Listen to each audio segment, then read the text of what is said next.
Hillsong Church is such a global church. People everywhere around the world needing to hear the gospel, needing to hear the story of hope coming to the world. And a big part of what Hillsong does is obviously their albums. I'm joined today by a singer, songwriter, guitarist, producer, Ben Fielding. It's good to have your company today, mate. Thanks for joining me. Thanks so much, Tim. It's good to be with you, and it's great to see a beautiful background there, getting it done. No greenery today, I'm sorry, mate. The new album is coming out on Friday, the 5th of November, These Same Skies. Now, I love the concept of this album.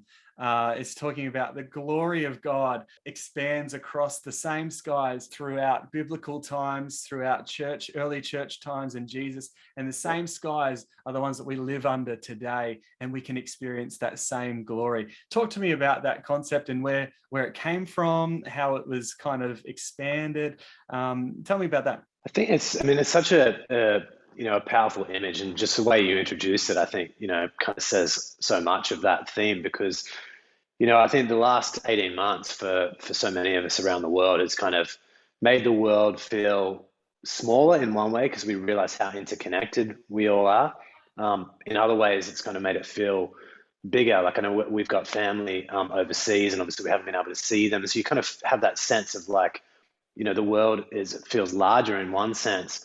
But I think one of the things that, about this idea is that the same God that we worship with online church or in our home church, or is the same God that's been worshipped in parts of the world now that are completely back out of lockdowns. And I love that picture that in one sense, the global capital C church, we're all worshiping under the same skies. We're all worshiping the same God.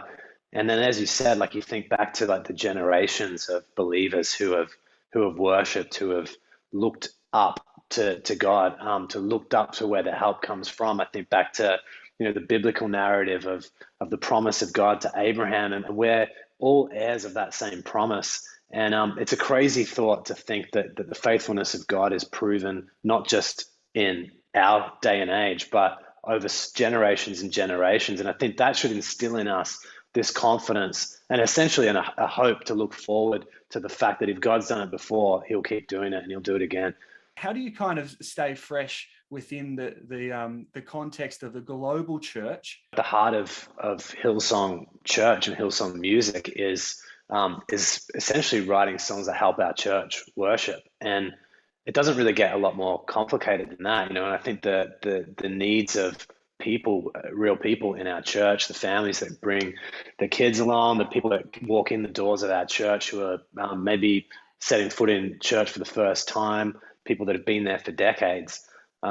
Really, the purpose is kind of right at the center of why we do what we do, and that's to help people lift people's eyes to Jesus. You talked about hope. I mean, there's no more hopeful message than the message of the gospel. I think about the times that we find ourselves in. I mean, we're more aware than ever that things aren't always going exactly as we'd like them to go. And I think sometimes when we're faced with the most challenging of circumstances, particularly collectively, we realize our need for hope more than ever. I mean, the scriptures say, like, those who hope what they already have, it's no hope at all. And so there's a sense that sometimes our circumstances give us that even more acute awareness of the hope that we have in Jesus and all that he's actually about restoring and about doing.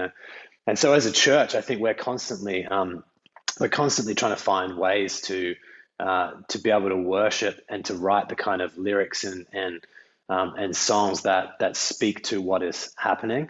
And I think in some ways, the message never changes because it's an ancient message, but the way we communicate it does, and it can. And in many ways, we're kind of coming and looking at the same character of God from different angles, depending on what it is that we're walking through. Talk to me about your involvement in the latest album. Yeah, well, I mean, like so many people around the world, like, we've had to kind of just adjust and pivot and try to, work with circumstances we never thought we'd find ourselves in. And, so our team have not been able to travel. We haven't been able to be in the same room all together. And so, that's definitely presented challenges, but then at the same time, it presents opportunities. And, so this project, the songs have come from, right across our church, around the world. And, you've got people like Ruben Morgan in the UK, and, Brooke and Joel and Ben and Aiden, and so many of our team in California. We've got, Taya and Jad and Crocker and all these people, incredible people here and in Australia. And so it really is like it's a collective effort, but we were able to capture it in California. And that was one of the few places we were actually able to gather people in the same room and sing. And so it's kind of like, it sounds crazy to say that. And I hope we look back on that in, a few years time and go, that was a wild anomaly.